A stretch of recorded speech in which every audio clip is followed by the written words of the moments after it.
Hello, everybody. Welcome to the stream.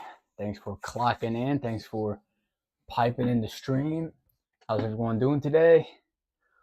I'm doing pretty good myself. Sorry for the long wait. I was getting something to eat that I'm going to eat while we're watching our video. It's some yogurt with some berries and some stuff. Anyways, yeah, I hope y'all are all having a blessed day. This is going to be the first history stream, and let's get straight into it. Oh, hold on. Let me get rid of this. And yeah, it should be good. I mean, last stream I figured out how to slide on. I don't know. Last stream I figured out how to get rid of this over here, but either way, yeah, I'll zoom in on the video. All right, hope y'all are all having a blessed day. Let's get straight into it. This is our first history stream, and this is episode 1, the Indus Valley Civilization, and then we're going to just a bit of a spoiler. Episode 2 is going to be a continuation of the Indus Valley civilization, specifically the fall, right? And then I've got some videos planned over here, and yeah, so let's get straight into it. Welcome to episode 1, the Indus Valley civilization. From hold on 1 second. I'm fixing to rage bait some people. BC. All right, yeah, take that. Yeah, get mad. Okay. What was the Indus Valley civilization? The Indus Valley civilization, from 3300 to 13,000 to 1300 BC, peaking in 2600 to 1900 BC. Sorry, I'm not good with numbers, reading numbers at least. Was a sophisticated Bronze Age civilization in modern day Pakistan and Northwest India, known for urban planning, grid-based cities, Harappa, Mohenjo-daro, draining systems, and trade. It flourished in the Indus Valley before declining due to climate change, specifically the drying up of rivers and monsoon changes. So yeah, honestly, we didn't learn much about the Indus Valley civilization in school. At least I didn't. The first civilization we learned about in the timeline or whatever was Mesopotamia, but I'm pretty sure this, and then that's like what we believe is like the first sophisticated civilization or whatever. But I think this took place before Mesopotamia. But that'll probably be episode 3 when we cover Mesopotamia and the Epic of Gilgamesh and everything. But yeah, this is, I got a video here from Crash Course. It's their first ever. Oh shoot. Oh, hold on, my earbuds.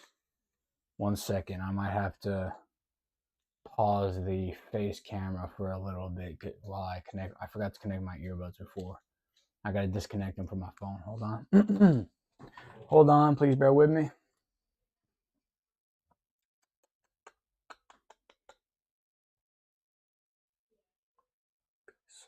Okay.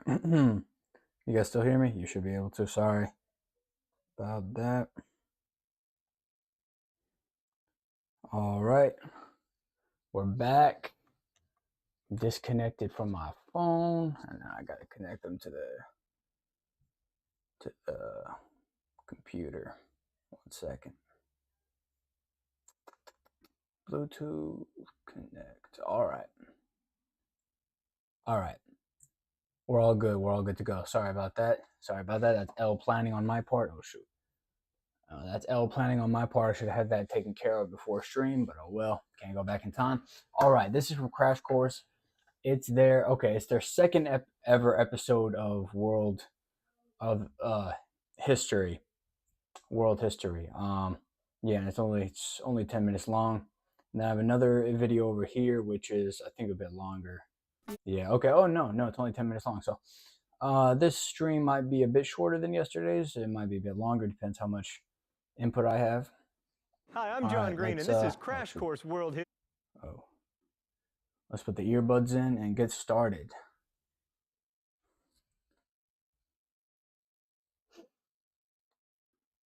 Hi, I'm John Green, and this is Crash Course World History. Let's begin today with a question. Why am I alive? Also, why don't I have any eyes? Ah, that's better. The way we answer that question ends up organizing all kinds of other thoughts, like what we should value and how we should behave and if we should eat meat and whether we should dump that boy who is very nice but insanely clingy in a way that he cannot possibly think is attractive. All of which Mr. Green, are you talking about me? Yes, I am talking about you, me from the past. I am telling you that one of the reasons we study history is so that you can be a less terrible boyfriend, but more on that momentarily.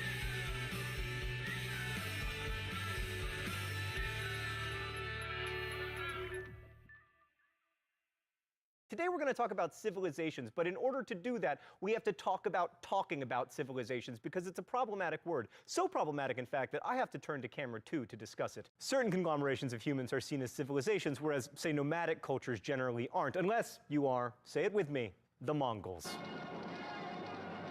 By calling some groups civilizations, you imply that all other social orders are uncivilized, which is basically just another way of saying that they're savages or barbarians. Side note, originally Greek, the word barbarian denoted anyone who did not speak ancient Greek, because to the Greeks, all other languages sounded like bar, bar, bar, bar, bar, bar, bar. So that is to say that we are all essentially barbarians, except for the classics majors, which is worth remembering when we're discussing civilizations. Civilizations are like most of the things we like to study. They're intellectual constructs. No one woke up in the city of Thebes in Egypt one morning and said, "What a beautiful morning. I sure am living at the height of Egyptian civilization." Still, they're useful constructs, particularly when you're comparing one civilization to another. They're less useful when you're comparing a civilization to a non-civilization type social order, which is why we will try to avoid that. And yes, I am getting to the good boyfriend stuff. Patience, grasshopper. So what is a civilization? Well, diagnosing a civilization is a little like diagnosing an illness. If you have 4 or more of the following symptoms, you might be a civilization. Surplus production. Once one person can make enough food to feed several people, it becomes possible to build a city, another symptom of civilization. It also leads to the specialization of labor, which in turn leads to trade. Like if everybody picks berries for a living, there is no reason to trade because I have berries and you have berries. But if I pick berries for a living and you make hammers, suddenly we have cause to trade. Civilizations are also usually associated with social stratification, centralized government, shared values, generally in the form of religion and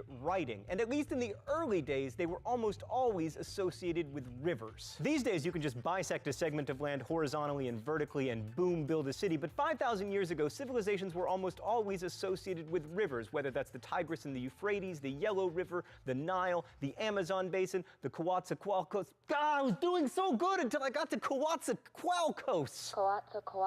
Coatzacoalcos, maybe. Why river valleys? They're flat, they're well-watered, and when they flood, they deposit nutrient-rich silt. We'll have more to say about most of these civilizations later, but let's talk about this guy, the Indus Valley civilization, because it's my all-time favorite. The Indus Valley civilization was located in the floodplain of the Indus and Sawardi rivers, and it was about the best place in the world to have an ancient civilization because the rivers flooded very reliably twice a year, which meant that it had the most available calories per acre of pretty much anywhere on the planet. We know the Indus Valley civilization flourished a long time ago, probably around 3000 BCE. Why is that question literally hanging over my head? But people of the Indus Valley were trading with Mesopotamians as early as 3500 BCE. We also know that it was the largest of the ancient Okay, so they were trading with Mesopotamians, so they were probably during the same time period. The 4 oldest, like the 4 ancient civilizations. I think I saw another dude streaming about this. It was ancient India or the Indus Valley civilization, Mesopotamia, I think ancient China, and I can't remember. I don't think Greece didn't come till later, so that there's one more. But there was 4 major like ancient civilizations like during this time period. Civilizations. Archaeologists have discovered more than 1,500 sites. So what do we know about this civilization? Let's go to the thought bubble. Everything we know about the Indus Valley civilization comes from archaeology, because while they did use written language, we don't know how to read it, and no Rosetta Stone has thus far appeared to help us learn it. I meant the other Rosetta Stone thought bubble. Yeah. Although, come to think of it, either would be acceptable. So here's what we know. They had amazing cities. Harappa and Mohenjo-Daro are the best known, with dense, multi-story homes constructed out of uniformly sized bricks along perpendicular streets. I mean, this wasn't some ancient world version of Houston. more like Chicago. This means they must have had some form of government and zoning, but we don't know what gave this government its authority. Cities were oriented to catch the wind and provide a natural form of air conditioning. And they were clean. Most homes were connected to a centralized drainage system that used gravity to carry waste and water out of the city in big sewer ditches that ran under the main avenues, a plumbing system that would have been the envy of many 18th century European cities. Also, in Mohenjo-Daro, the largest public building was not a temple or a palace, but a public bath, which historians call the Great Bath. We don't know what the Great Bath was used for, but since later Indian culture placed a huge emphasis on ritual purity, which is the basis for the caste system, some historians have speculated that the bath might have been like a giant baptismal pool. Also, they traded. One of the coolest things that the Indus Valley civilization produced were seals used as identification markers on goods and clay tablets.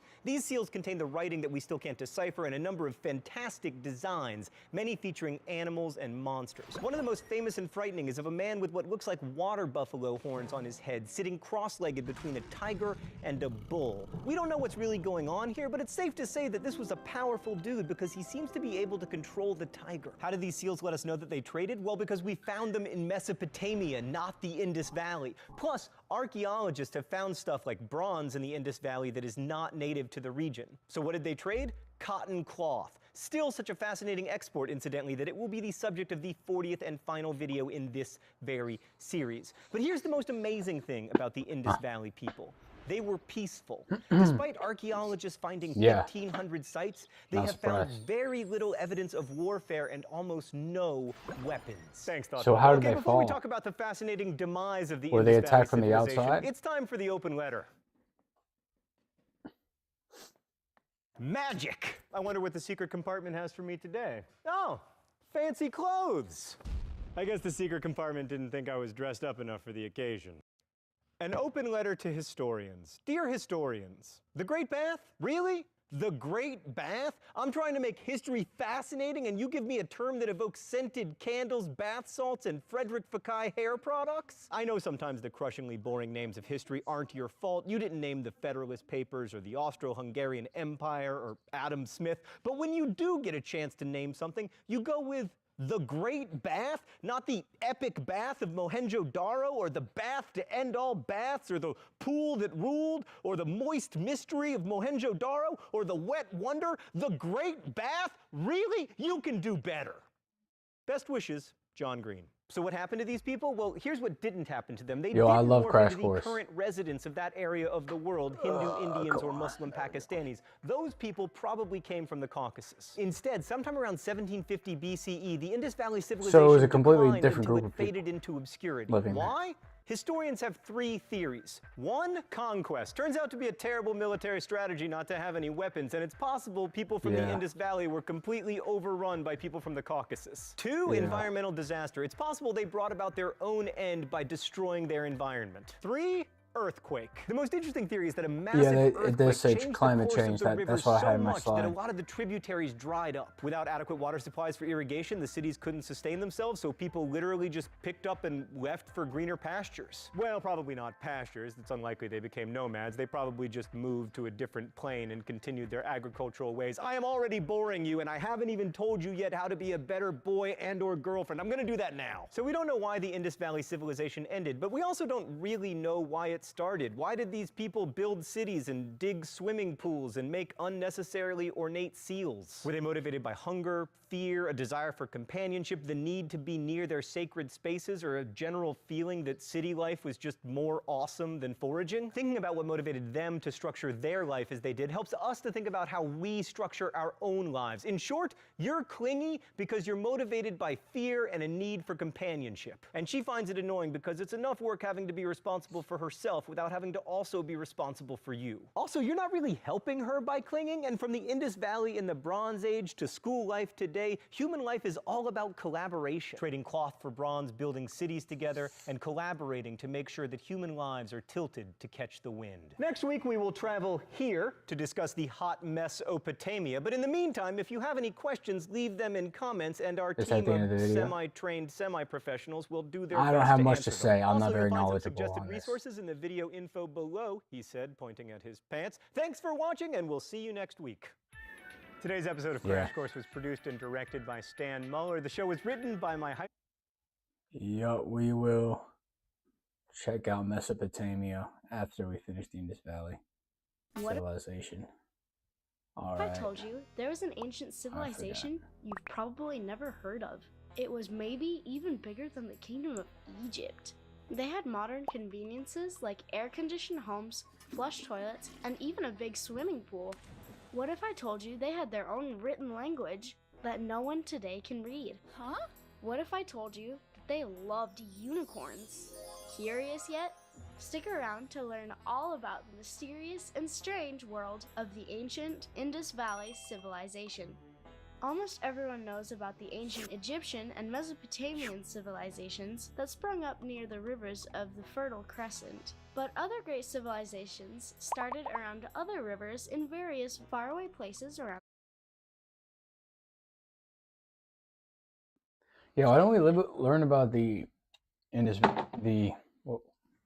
what's the the IVC, the Indus Valley Civilization in school? I don't know if it was really that big, because we like in primary school we spent like weeks learning about ancient Egypt and Mesopotamia and everything, but we never learned about the IVC.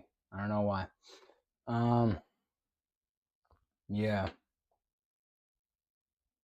Yeah.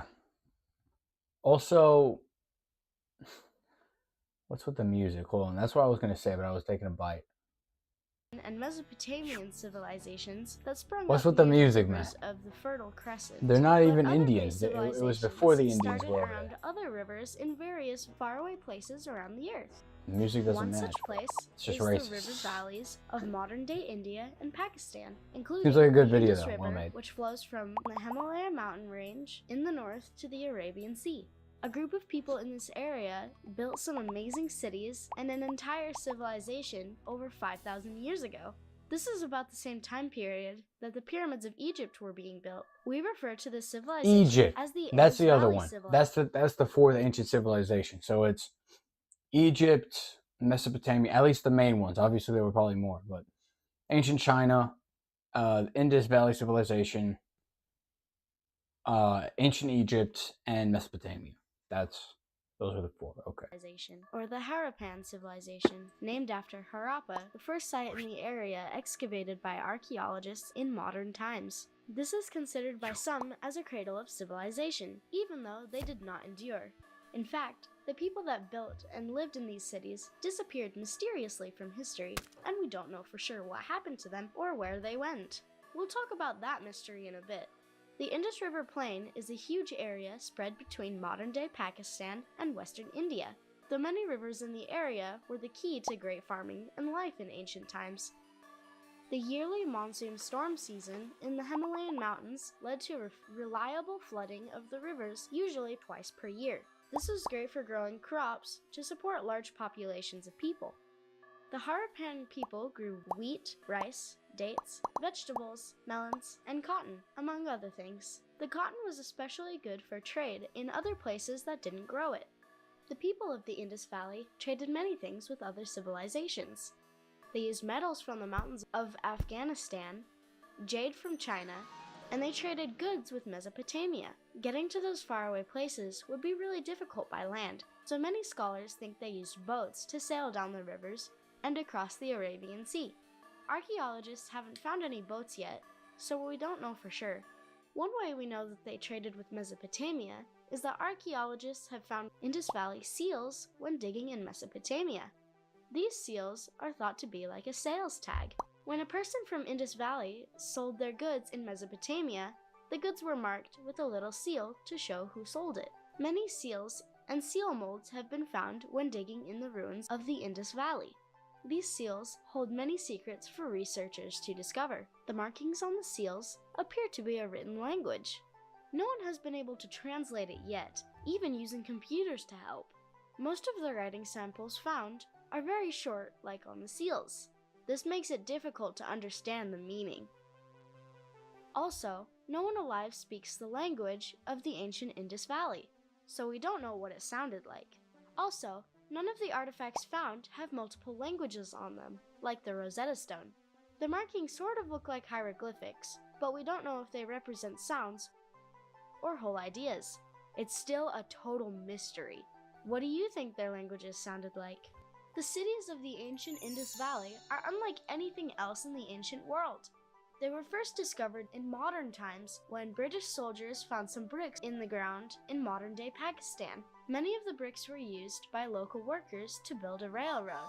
The ancient city ruins weren't dug up until 50 years later. When they finally excavated these sites, what they found was amazing. The cities were laid out in a grid of homes and streets, almost like modern cities. These cities were planned out before they were built. Ancient Egyptian and Mesopotamian cities were not like this. Each home in the Indus Valley was built of bricks. Some bricks were fire-baked to make them stronger, and usually placed on the bottom of a structure. The rest were just sun-baked. These bricks were made in a way that they could hold and channel water. They were used to build large water and sewer channels. Many homes had their own well for water and a flushing toilet to get rid of the waste. The health and cleanliness in the Indus Valley civilization would have been much greater than anywhere else on the earth at this time. The bricks used to build the homes were all uniform, meaning they were the same size. These same-sized bricks are found in multiple sites across the area. This civilization probably had standardized weights and measures. This is sort of like how we use the same measurement for a gram or a meter anywhere in the world today. This was very advanced. The layout of the cities was even designed to catch incoming winds to blow cool air through the city on hot days. This is like an ancient form of air conditioning. Some of the Indus Valley cities have walls around the outside, which may have been for protection from invaders or to organize trade. The walls facing the river were fortified to keep floods out of the city. The biggest city found so far was called Mohenjo-Daro. That's a fun name to say. Mohenjo-Daro. It means Mound of the Dead Men. Never mind, that's creepy. It was named this because some of the human remains found at the site were out in the streets as if they died suddenly. The city was built around 2500 BCE, making it one of the world's oldest major cities. It's estimated that about Yeah, a lot of this is 40,000 just a people repeat lived from the there other at video, its but peak. The city has an upper area, which was made by a mound of mud bricks, and it's called the Citadel. The Citadel had some large meeting halls, some big houses, and the Great Bath. The lower part of the city had many homes and streets laid out in a grid. It had an arena-type area and a granary for storing grain, we think. The Great Bath is like a swimming pool, but a little bit smaller. We aren't sure what it was used for. It could have been a public bathing area, a religious cleansing place, or perhaps just a community pool. Whatever it yeah, was, this is there's literally nothing just like it repeat in the ancient information. world. But I don't know. I should research. Something that confuses me about history is like how like ancient Rome and ancient Greece and then like these like really ancient civilizations were like set up as far as like city planning and everything, and what the daily lifestyle looked like for each person. I should look into that because we only learn about like how they expanded or whatever, but you don't really learn about like the lifestyle or whatever. Yeah. What the Indus Valley cities don't have is monumental structures like pyramids or ziggurats. They also didn't have any huge statues of their leaders. That's probably why we or don't learn gods about them. or That's probably why we don't learn about them, because they don't have like huge architecture. They weren't violent. They were pretty peaceful. So, kind of boring as far as like a historical standpoint. temples that we can find.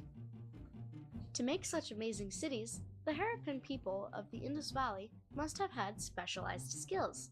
Many of them farmed for sure, but others were craftsmen that made bricks, carved seals, and made jewelry, and even people that worked with metals like bronze.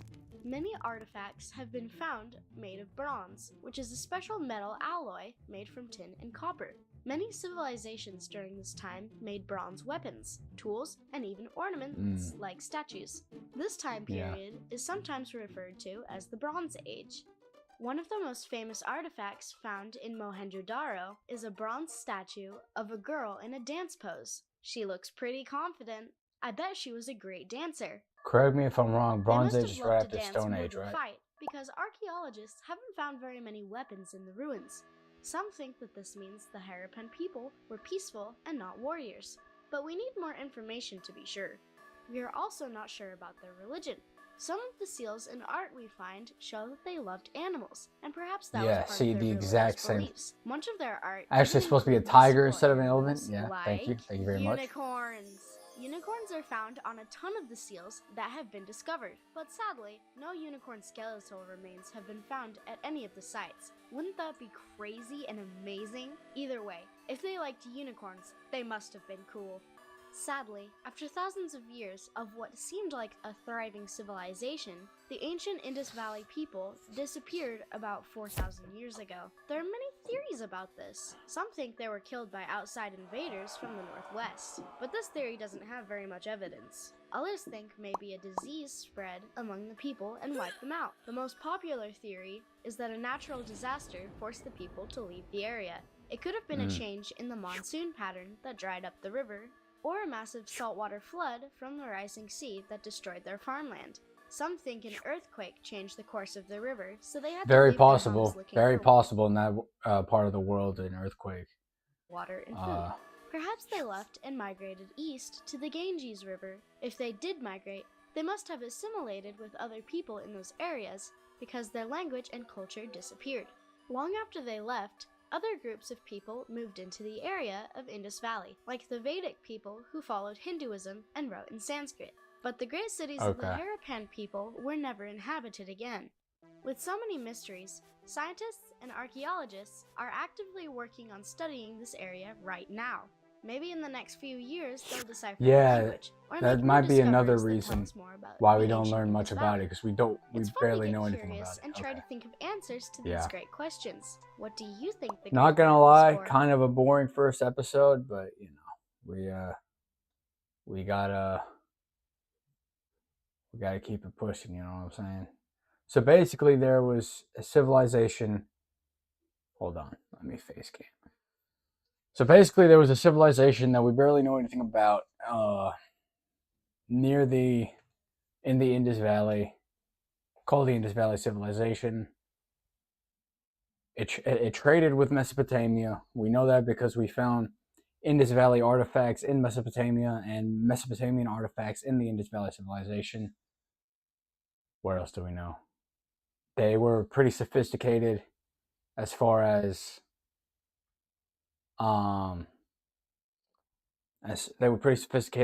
like city planning and all of that.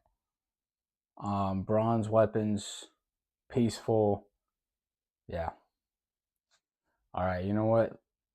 I can't have been on stream for that long. Let's go ahead and knock out episode 2 as well. This is a long video though.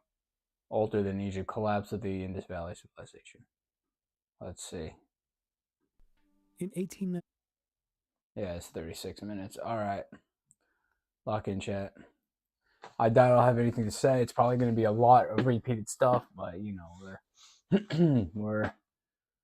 we're in this now. Let's keep going. I'm not going to clip this stream. This stream is not getting clipped. This stream is just for the algo, I guess. 1993, the British archaeologist Sir Alexander Cunningham discovered traces of a highly developed ancient culture in India. At the time, no one suspected that it belonged to an unknown civilization. For many years, these finds were thought to be the remains of Sumerian settlements in India. No one imagined that an ancient civilization had once existed here, one that was a contemporary of ancient Egypt, Mesopotamia, and China. Only in 1922 did another British archaeologist, John Marshall, excavate Harappa and Mohenjo-daro and show that these were not Sumerian cities, but the remains of an entirely different civilization whose existence humanity had never suspected. Cities with straight streets, sewer systems, public baths, and long-distance trade, all of these existed 4,000 years ago. But there is one problem.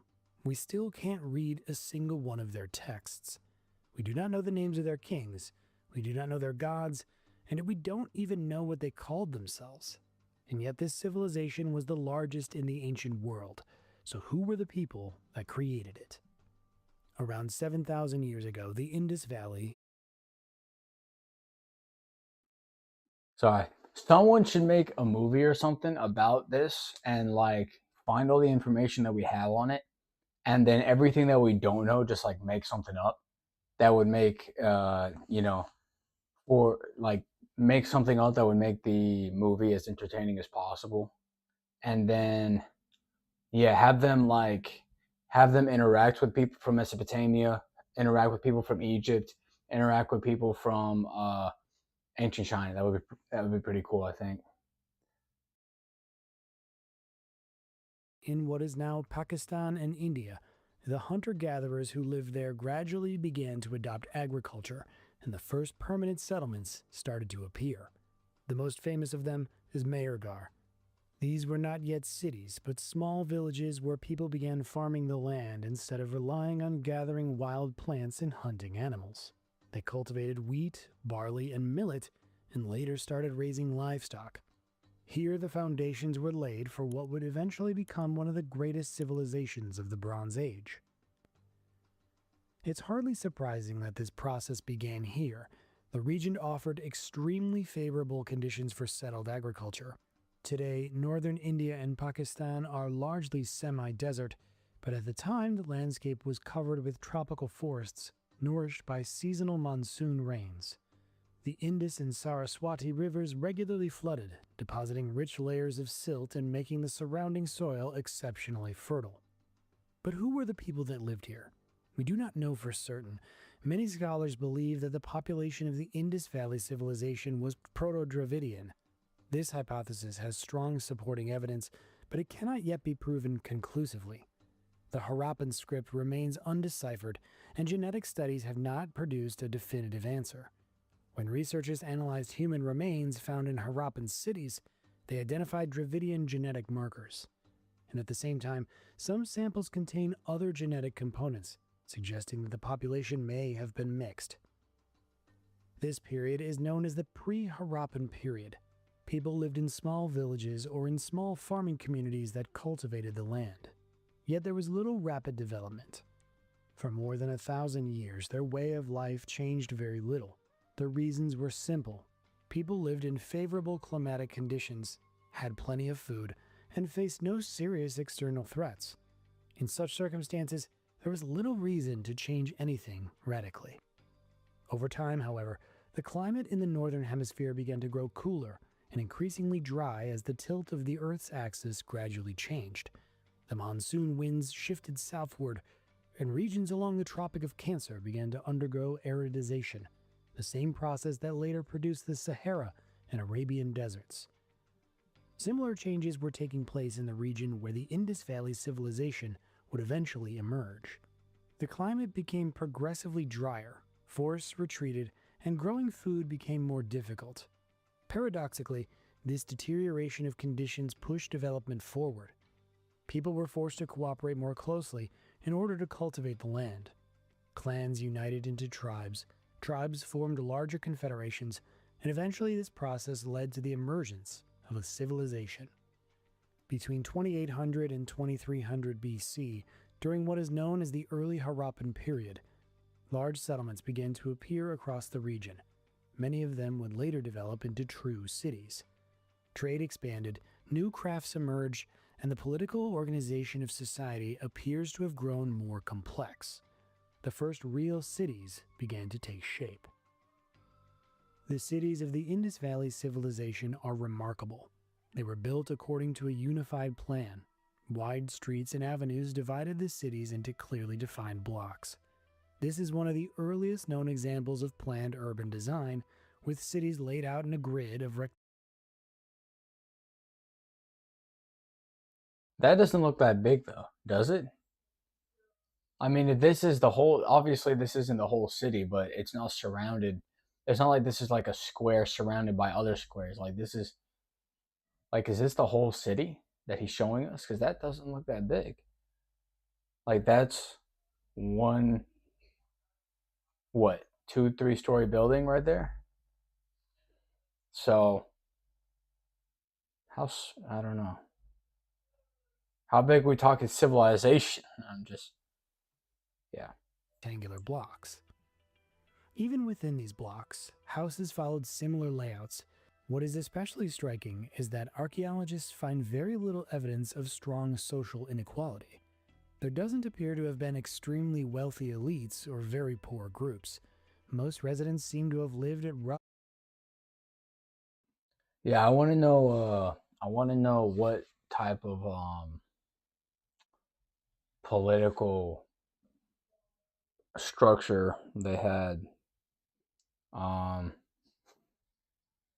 yeah, sorry. What kind of political and economic structure they had? Was it like a socialistic? Because I don't know how. If it was, it looks like they pulled it off somewhat for a decent amount of time with the whole non-violent thing and everything. I don't know. Because most people say that it's like actually it's impossible, right? It's a nice idea, but it's impossible. But Roughly the same level. This becomes particularly clear when compared with other civilizations. For example, when archaeologists excavate Roman cities such as Pompeii, they uncover small houses of poor alongside luxurious villas owned by wealthy Romans. Large public buildings stand nearby, temples, bath complexes, and other monumental structures. In the cities of the Indus Valley civilization, nothing like this appears. Most houses look very similar to one another. They're not identical, but they're roughly the same size. Some are slightly larger, others are slightly smaller, yet there's no striking contrast between them. Residential buildings were usually 2 or 3 stories tall and often formed a square around an inner courtyard. The entrance to a house almost never opened directly onto the main street. Instead, doors typically led into narrow side alleys. But the real revolution was not the architecture of the houses themselves, but what lie inside and beneath them. The cities of the Harappan civilization had one of the earliest sewer systems in the world, and without exaggeration, the most advanced in the ancient world. The level of sophistication was extraordinary. For example, Paris only built a sewer system of comparable complexity in the 19th century, and some cities in South Asia still lack one today. Beneath the streets stretched a complex network of drains and sewage channels. Almost every yeah, that's house true. was connected to it. Sorry, Many I'm gonna homes had stay unmuted toilets now with because I'm done flushing eating. systems and separate rooms for washing. Water flowed through vertical clay pipes built into the walls or along open channels. From there it entered the street drains, which carried wastewater out of the city. Inspection openings were built along the entire length of the drainage system. These allowed the channels to be cleaned and the system maintained.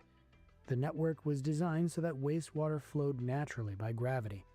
In the end, the waste was directed into special settling tanks or discharged into nearby rivers. I'd hate to empty that Water tank. played a central role in the life of the Indus Valley cities. Every city had numerous wells.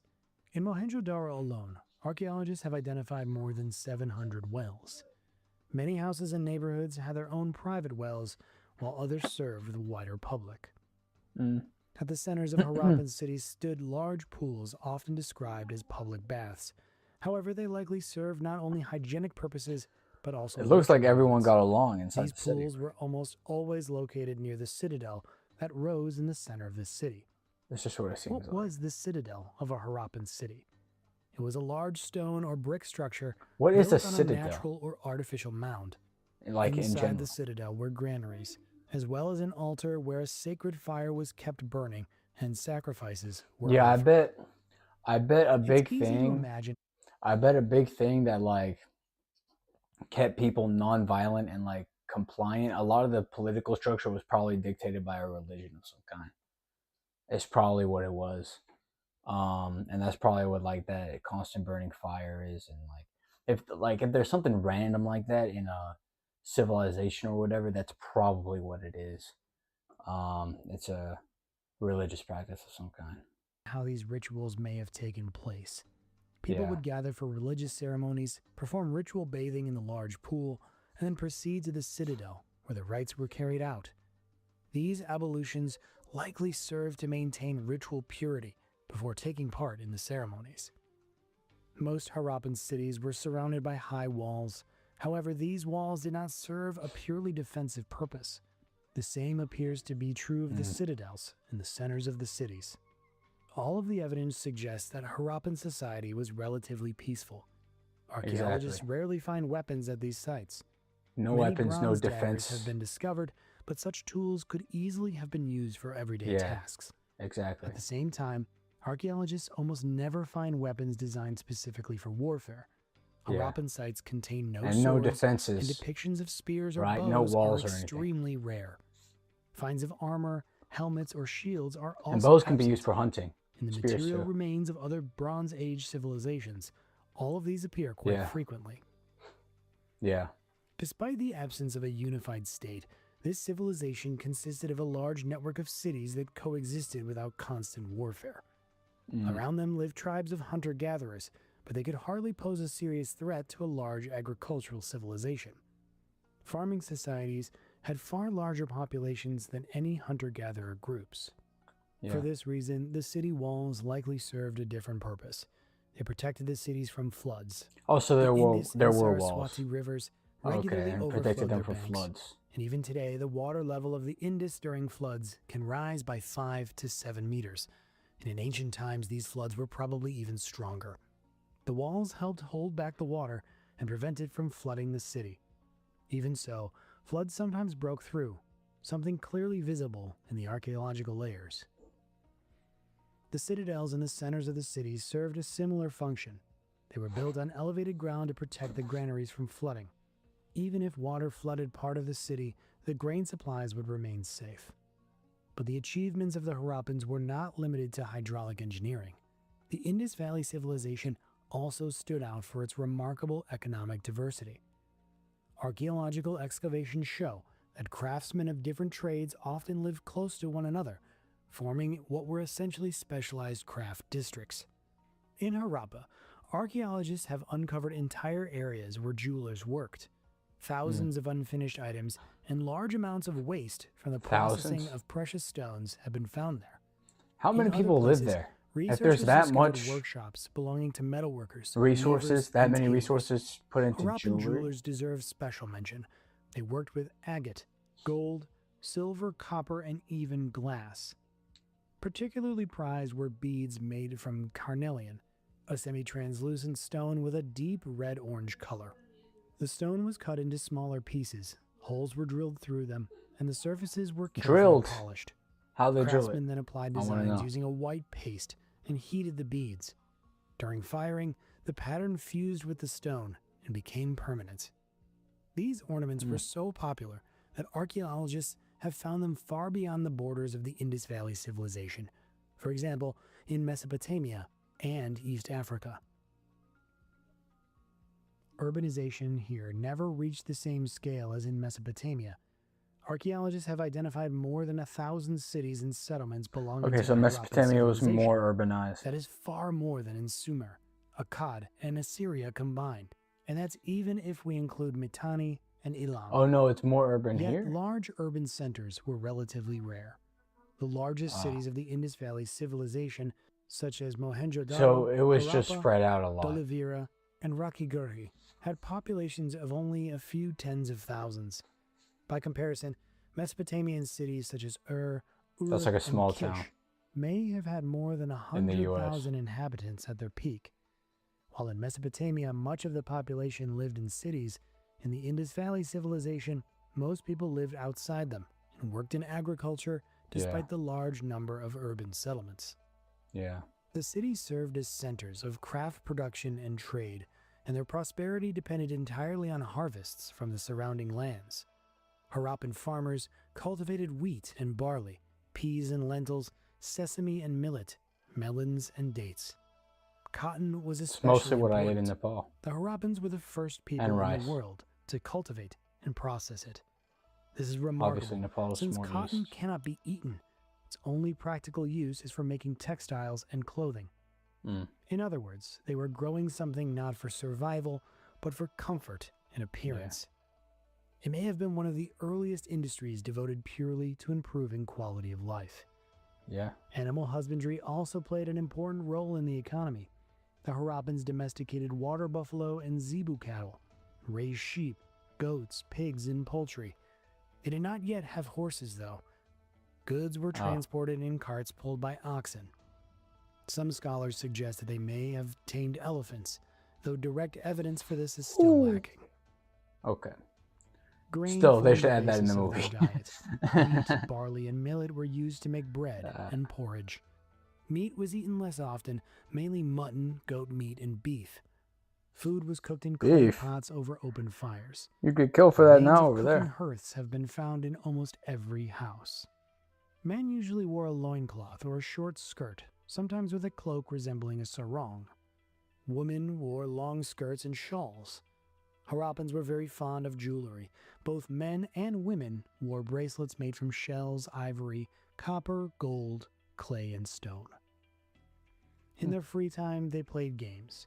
Archaeologists have discovered gaming dice similar to modern ones, as well as game boards with small depressions. Yeah, how long have dice been a Children thing, man? played with clay toys, usually small figurines of animals and people. The Harappan civilization did not exist in isolation. It was part of a vast trade network that connected South Asia with Central Asia, Iran, and Iran, Mesopotamia. Persia, Central Asia. Mesopotamian written sources repeatedly mention a land called Meluha. Most scholars identify it with the Indus Valley civilization. Texts from the late 3rd millennium BC often refer to ships from Meluha arriving at Mesopotamian ports carrying exotic goods such as ivory, pearls, and spices. Ivory. The Harappans also exported semi-precious stones, timber, especially valuable hardwoods, and a wide range of crafted goods. Trade took place both over land and by sea. Overland caravans traveled through Baluchistan into Iran, and from there through Elam to Mesopotamia. The maritime route passed through the Persian Gulf. Ships from Meluha stopped in Dilmun, on the island of modern Bahrain, and from there continued to the ports of southern Mesopotamia. The Harappans were skilled sailors. In the city of Lothal, one of the southernmost centers of the civilization, archaeologists discovered what may be the oldest dockyards in the world. It consisted of a large basin connected to the river by a system of sluice gates. At high tide, water filled the dock and ships could enter. The gates were then closed, allowing vessels to remain afloat, even when the tide went out. When necessary, the water could be drained, making it possible to repair ships or carry out other work. Wow, that's really From Lothal, sophisticated. Yeah. Harappan ships sailed along the coast of present-day Pakistan and then continued along the shores of Oman toward the Persian Gulf and Dilmun, where from there to the ports of southern Mesopotamia. There's also evidence suggesting that the maritime journeys may have reached even farther. On the coast of East Africa, particularly in what is now Somalia, archaeologists have discovered Harappan seals and other artifacts from this civilization. One such seal was even found on the island of Zanzibar. Are they still that This detailed? suggests that Harappan sailors may have reached these distant shores. Is that hard to believe for anyone else? To support trade, the Harappans developed a system of standardized weights used across the entire territory of the Indus Valley civilization. Yeah, they still do this in Archaeologists have Nepal. uncovered numerous stone cubes of different sizes, each corresponding to a specific unit of weight. The smallest unit was about 0.856 grams, and larger weights followed a regular sequence: 2, 4, 8, 16, 32, and so on. Yeah. This system allowed merchants to weigh both small and large quantities with great precision. What is especially notable is that these standards were You'd show up to a across place. the entire civilization. You'd show up to a place and they'd want to use their own dice, or you'd want to use your dice. Because obviously you're gonna weigh slightly different, and you're gonna want to use a dice that'll get you more money, but they'll want to use a dice that's maybe lighter or heavier depending on how much they want to pay.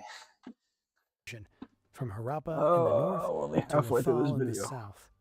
This points to a high level of organization and the widespread use of unified trade standards. These standards were not limited to the Indus Valley itself. Harappan weights have also been found beyond its borders, and they were widely used in places such as Dilmun and Elam. Elam. Now let us Where is turn to that? writing. If we're dealing with the Indus Valley civilization, Writing. No it's one knows the reasonable to expect language, that I it had know. its own writing system. After Yeah. all, writing is one of the key features of a civilization. Is that a And swastika? indeed, such a system existed.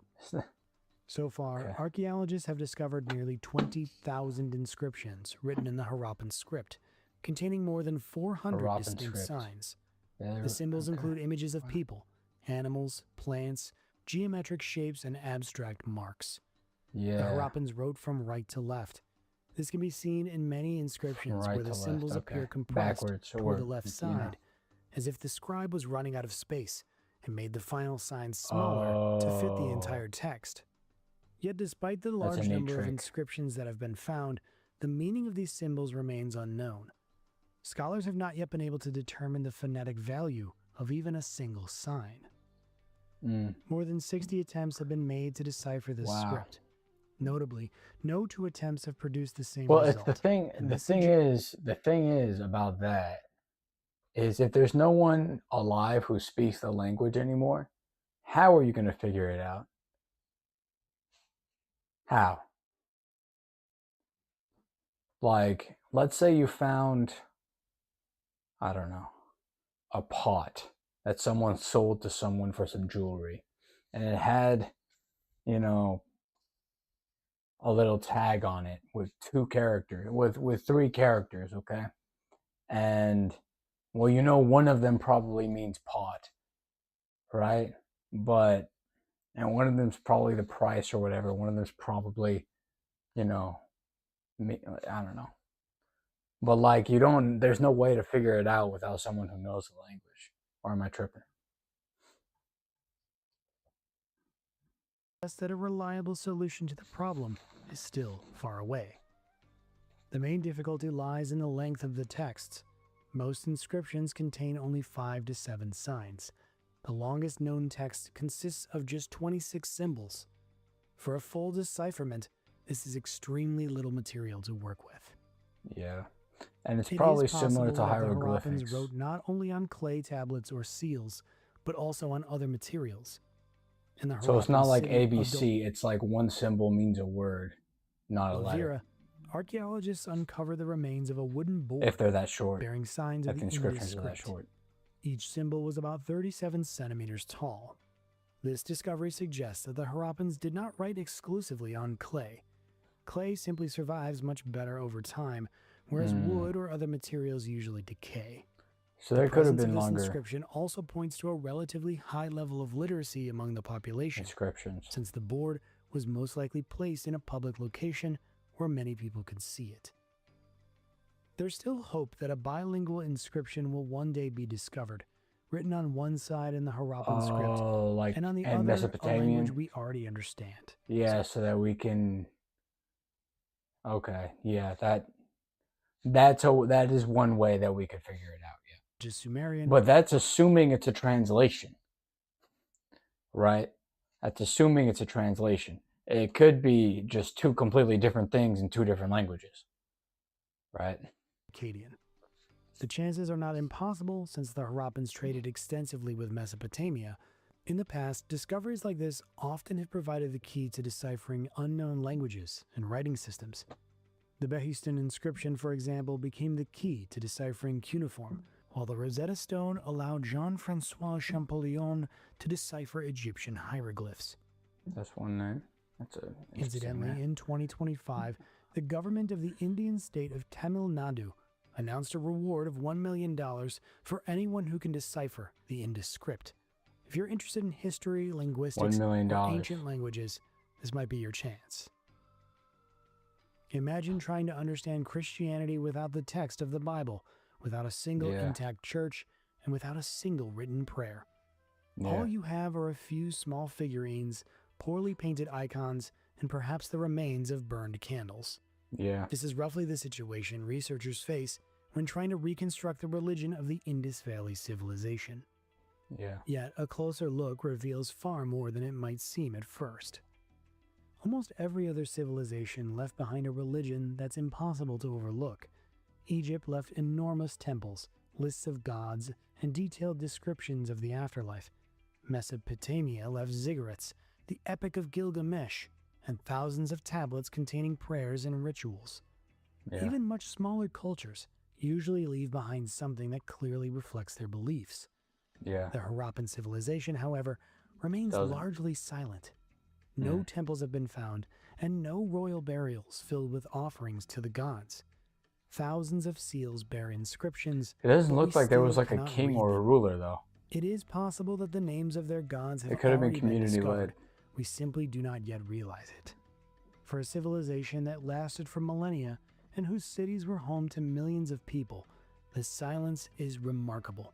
But silence does not mean that they believed in nothing. Look at their cities. At the Yeah. center stands the citadel, and beside it Yeah. a large pool.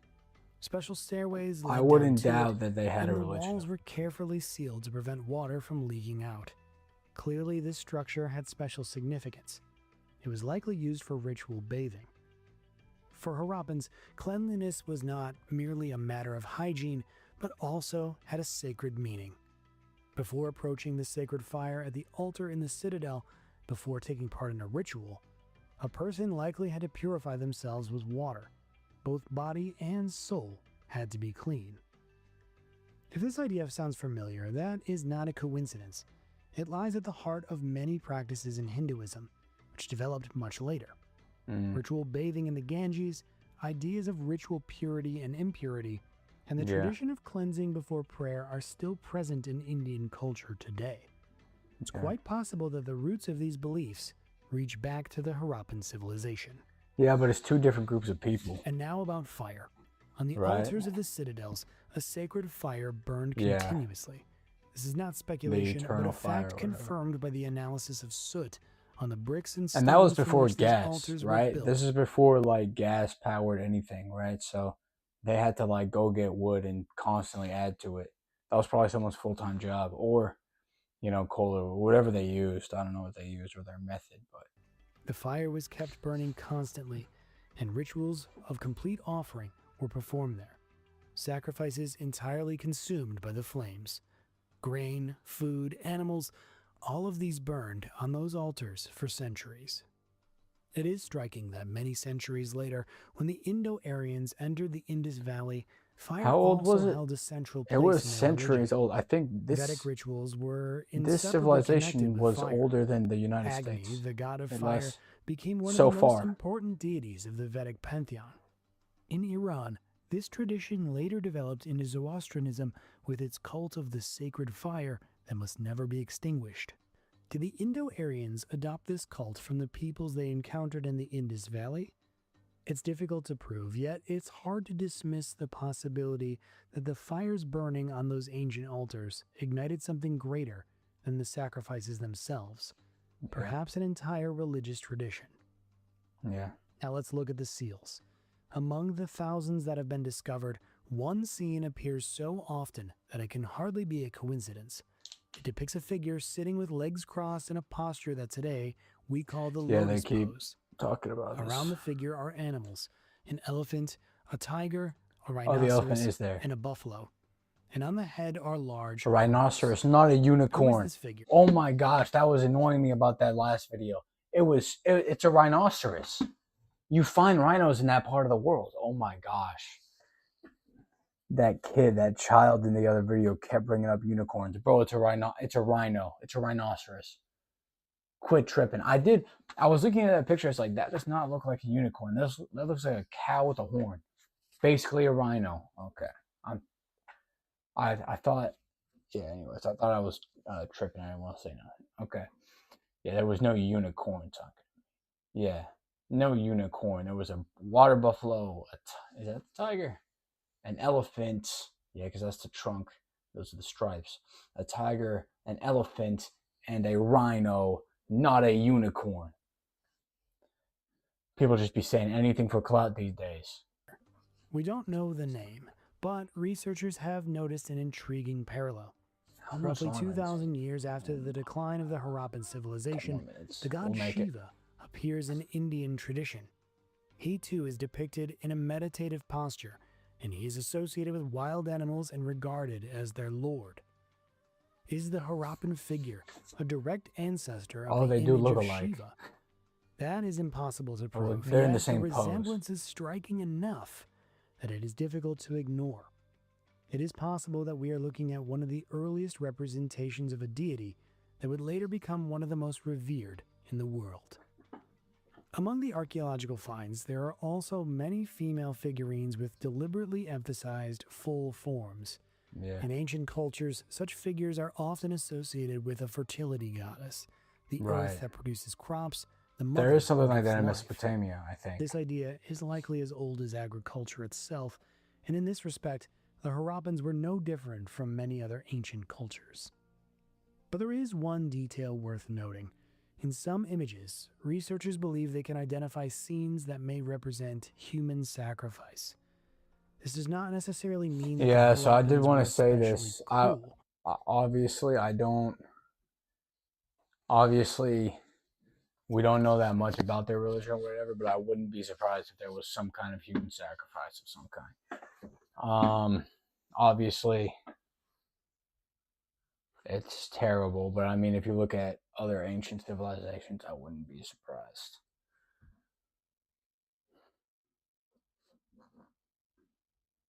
I mean, he already talked about like they were offering sacrifices or like offerings as far as their food and everything. He did say that, and so I wouldn't be surprised if there were animal sacrifices.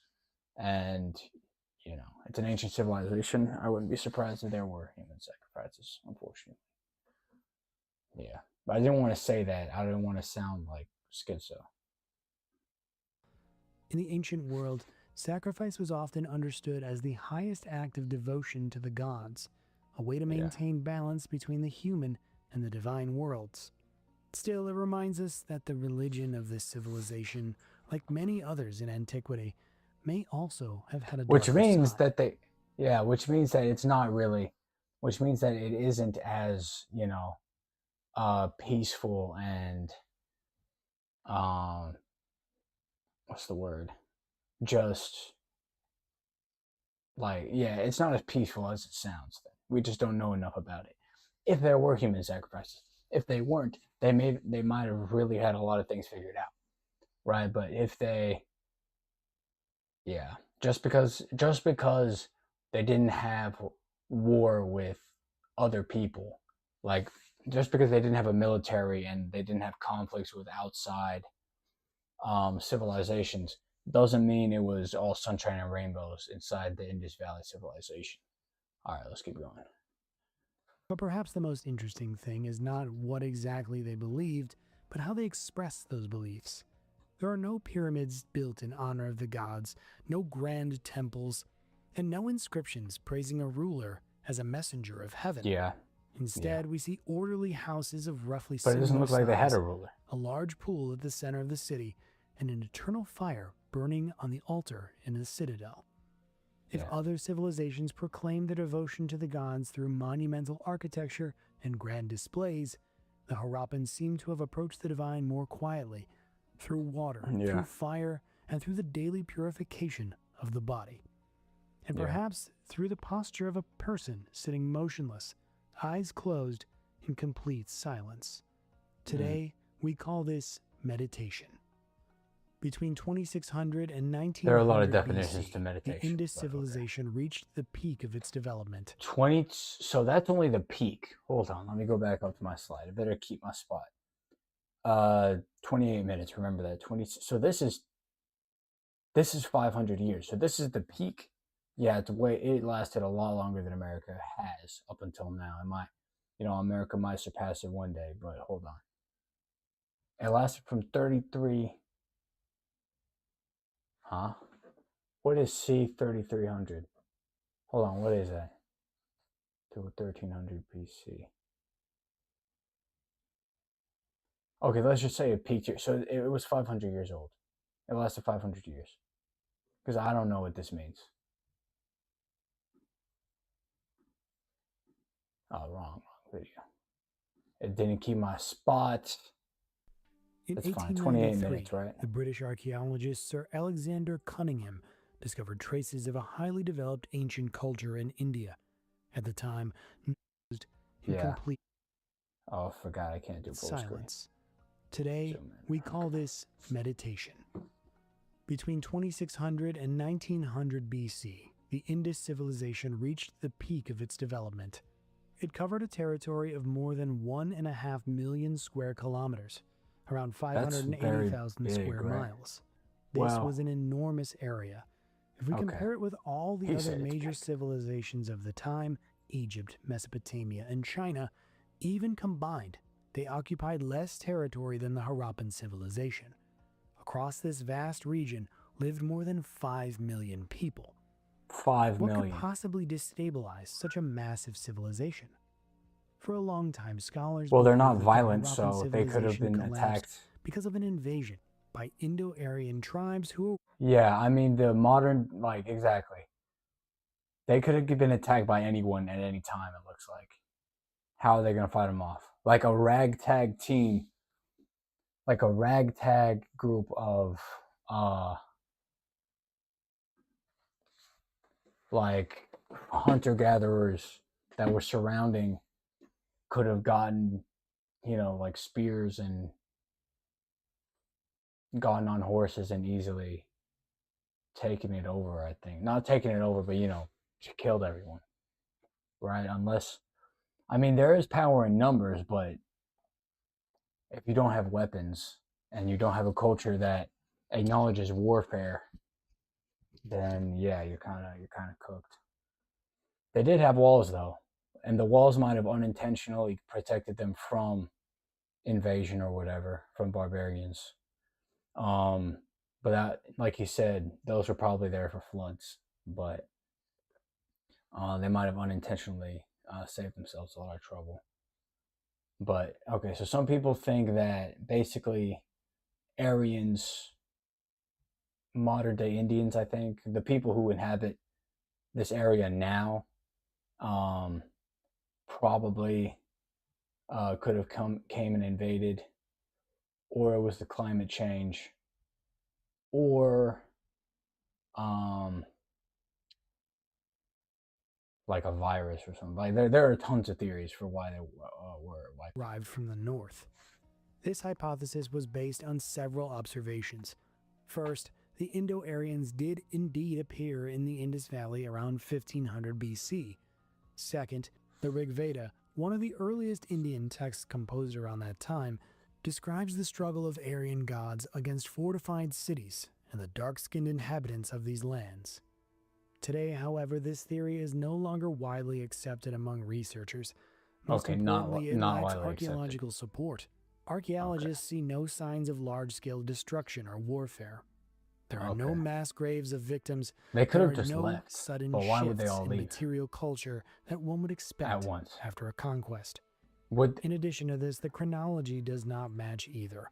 I Archaeological don't see how a evidence shows civilization that the slowly decline of dies the out. Indus Valley civilization began 2 to 3 centuries before the Indo-Aryans arrived in the region. By the So early there's 2nd millennium there's BC, 300 years the quality between. of architecture, crafts, and trade had already begun to deteriorate. From around Like 2000 1700 BC was BC already onward, deteriorated. Mesopotamian sources almost stopped mentioning merchants. Oh, hold on. Okay, where are we? 2945. 2945. Remember that. Okay, 3300. Because BC works backwards. Okay, I'm tripping. Yeah. 3300 to 1300. That's 2,000 years. Right? That is 2,000 years.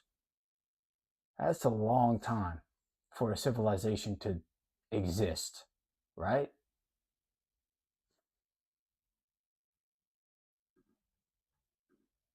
Where am I? 2945? In 1893, the British archaeologist Sir Alexander Cunningham discovered Yeah. traces and goods from Meluha.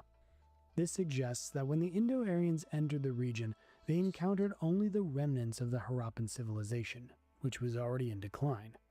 One could say that the arrival of new tribes merely completed a process that had already begun.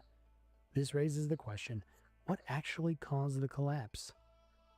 Today, an increasing number of researchers believe that the inhabitants of the Indus Valley may, to a significant extent, have contributed to their own decline. All of their major cities and structures were built from brick. However, unlike Mesopotamia, where builders mainly relied on sun-dried mud brick, the Indus Valley civilization widely used fired brick. This made perfect sense, since fired bricks are far stronger and more durable. Yeah. In Mesopotamia, mud brick was used not because people were unaware of the advantages of fired brick. The reason was much simpler. It's just Wood more was accessible. scarce. The Wood was region scarce. had very few forests, and firing bricks requires large amounts of fuel. As a result, So they ran out many of forests? Mesopotamian buildings used fired bricks only for the outer facing, while the main body of the walls was constructed from sun-dried mud brick. The Harappans, however, had access to forests and made extensive use of wood to fire their bricks. To produce the enormous quantities of brick required for their cities, they cut down more and more trees. This didn't happen suddenly, but over time it led to widespread deforestation across the region. As a result, floods from the Indus and Saraswati And that would rivers affect the became floods. far more destructive. Because I was thinking, wouldn't they just switch to the mud brick? But it affected other things. Previously, vegetation had at least partially slowed the flow of water, but once the forests were cleared, this natural barrier disappeared. So then they just Floods got began to flooded cause out. much greater damage. Most importantly, tree roots no longer held the soil in place. During seasonal floods, rivers began to wash away the fertile topsoil. This reduced agricultural productivity and led to soil salinization and long-term land degradation. At the same time, the processes of aridization that had once helped give rise to this civilization continued to intensify. The climate grew steadily drier, monsoon rains weakened, and the region experienced more frequent and prolonged droughts. In earlier periods, fertile soils and well-developed irrigation systems had allowed the Harappans to endure such conditions relatively easily. But once the land had begun losing its fertility, this became far more difficult. Harvests declined, and the population gradually began to shrink. Another blow came from the natural changes in the river system. The So they Indian just went subcontinent extinct is a region in of their own significant seismic civilization. activity They never got because it driven continues out. to move northward and or collide killed. with the Eurasian landmass. As a result I have of a hard time tectonic buying shifts, that. the course of the Indus changed, while the I think- Saraswati River disappeared You'd think altogether. people would just move. For a civilization that depended entirely on rivers and irrigation, this was a catastrophe. For people who regarded the Saraswati as a sacred river, its disappearance meant more than the loss of water. It meant that the gods had turned away from them. As a result, the Harappan civilization river gradually dragon. declined. It didn't disappear overnight, but by the time the Indo-Aryans arrived, only its remnants gone. remained. The population began So they leaving just the Indus peacefully Valley. died out? Some groups moved east into the Ganges Valley, where forests still survived and the climate was far more favorable for You'd think they agriculture. would just move. Okay. Rice cultivation was expanding there at the time, and it was far more productive than wheat, barley, or millet. W rice, Another W large rice. portion of the population migrated rice in the south chat, to the there's no Indian one else. subcontinent. According to current theories, the Tamils and other peoples who speak Dravidian languages may be descendants of the population of the Indus Valley civilization. Increasingly, in what is now Pakistan, Afghanistan, and Iran, there still lives a people known as the Brahui, who speak a Dravidian language. It's possible that they preserve part of the linguistic heritage of the ancient inhabitants of this Ask civilization. them to translate. Despite its decline, the Harappan civilization did not disappear without a trace. Agricultural practices, them to translate the metalworking language. technologies, and various crafts continued to exist, and later were adopted by other peoples, including the Indo-Aryan tribes that arrived from the north. There's also a strong possibility that certain elements of Harappan culture influenced the development of later Indian traditions. These may include the cult of the sacred cow, ritual purification with water, and perhaps even some of the practices associated with yoga. Many features that today are associated with Hinduism may ultimately trace their roots back to the Harappan civilization. However, proving this remains extremely Moroccan difficult, civilization. largely because its writing system has not yet been deciphered. For So more than that's the big- 3,000 years, That's the main ruins of obstacle Harappan is cities lay buried understanding their beneath the language. earth. Local people sometimes came across strange objects, but they didn't understand where they came from. In Harappa itself, villagers spent centuries dismantling ancient brick structures and reusing the bricks for their own needs. When the British built the railway, they even used thousands of Harappan bricks as ballast and as a foundation for the tracks. No one realized their true value. It reminds us that beneath the ground we walk on lies thousands of years of human history. Yeah, and we know barely If you made anything it to about the end them. of this video, we really appreciate it if you liked and subscribed. Follow along Alright, on our this is journey a through W ancient video. civilizations and history. Parabellum. Hey, I'm definitely going to check them out for different civilizations, and it looks like they have the Hittites, Sumerians, Elam, ancient Babylon, the Bronze Age. Okay, so Assyria. So they Empire of Evil. Sounds like a good one. All right, I'm gonna check out this channel and probably have more of them. I really thought Crash Course was gonna be better than it was, but it let me down today. It is only their second episode they ever made, but obviously they've got more practice down now.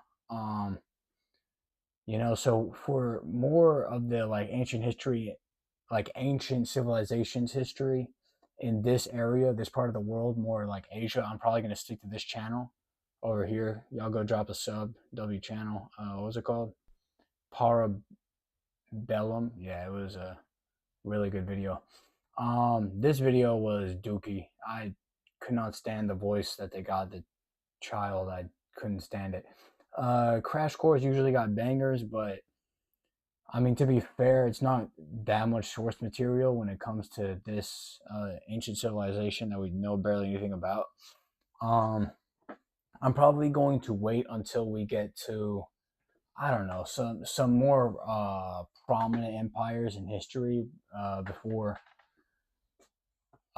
using Crash Course again, but I might not. It was a nice short video, but I didn't have much input to talk about it. So the third video that we watched, technically in the second episode I had planned for this stream, was definitely the best one. So y'all go check that out. Yeah, I think I'm gonna call it. I think I'm gonna call the stream here. It's 1:57, so I'm gonna go get like an actual meal to eat, not just yogurt and berries. Hope y'all have a blessed one. Thanks for watching. Shoot, let me do the outro properly. All right. Hope y'all have a blessed one. Thanks for watching. I might pop out and do a theology stream in a bit, or a fitness stream. Those are the only two I have left before circling back around to psychology. But yeah, I'll see you guys. Thanks for watching.